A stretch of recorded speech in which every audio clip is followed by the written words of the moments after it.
आज हम सुनेंगे उत्पन्ना एकादशी व्रत की कथा। युधिष्ठिर के पूछने पर भगवान श्री कृष्ण ने उत्पन्ना एकादशी के बारे में बताया कि हे युधिष्ठिर, सतयुग में मुर नाम का एक दैत्य उत्पन्न हुआ। वह बड़ा बलवान और भयानक था। उस प्रचंड दैत्य ने इंद्र, आदित्य, वसु, वायु, अग्नि आदि सभी देवताओं को पराजित करके भगा दिया।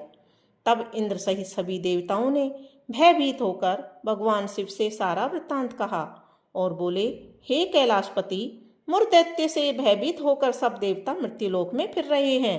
तब भगवान शिव ने कहा, हे देवताओं, तीनों लोकों के स्वामी, भक्तों के दुखों का नाश करने वाले भगवान विष्णु की शरण में जाओ। वे ही तुम्हारे सभी दुखों को दूर कर सकते हैं। शिव जी के ऐसे वचन सुनकर सभी देवता क्षीर सागर में पहुंचे। वहां भगवान को शयन करते देख हाथ जोड़कर उनकी स्तुति करने लगे।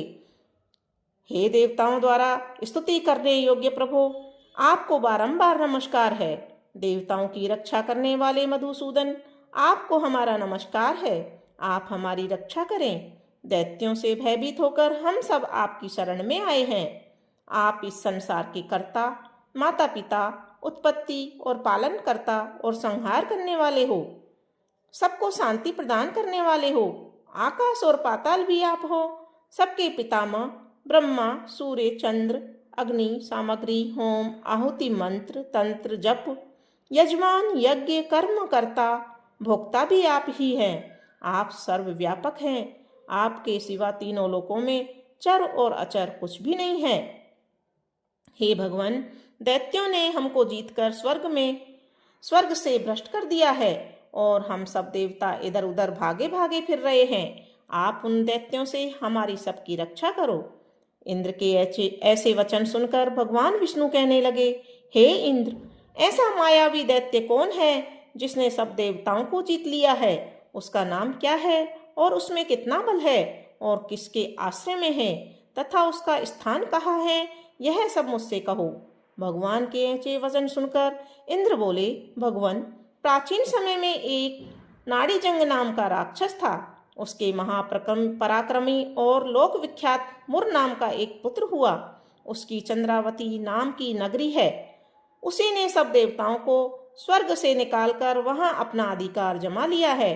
उसने इंद्र, अग्नि, वरुण, यम, वायु, ईश, चंद्रमा, नृत्य आदि सबके स्थान पर अधिकार कर लिया है। सूर्य बनकर स्वयं ही प्रकाश करता है, स्वयं ही मेघ बन बैठा है और सबसे अजेय है। हे असुर निकंदन, उस दुष्ट को मारकर देवताओं को अजेय बनाइए।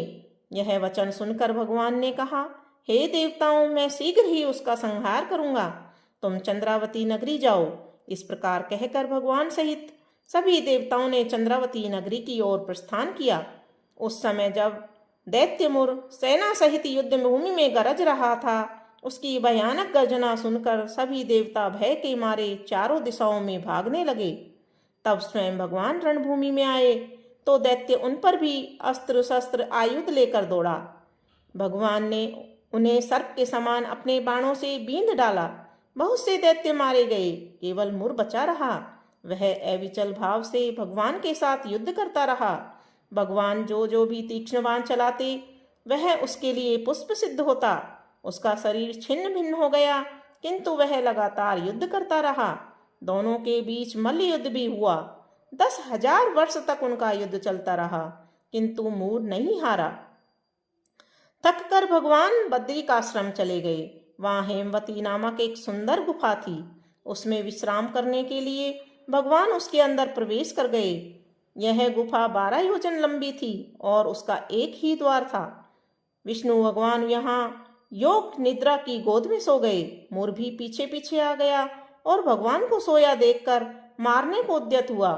तभी भगवान के शरीर से उज्जवल कांति में रूप वाली देवी प्रकट हुई। देवी ने राक्षस मुर को ललकारा, युद्ध किया और उसे तत्काल मौत के घाट उतार दिया। श्री हरि जब योग निद्रा की गोद से उठे तो सब बातों को जानकर उस देवी से कहा कि आपका जन्म एकादशी के दिन हुआ है, अतः आप उत्पन्ना एकादशी के नाम से पूजी जाएंगी। आपके भक्त वही होंगे जो मेरे भक्त हैं। बोलो श्री हरि की जय।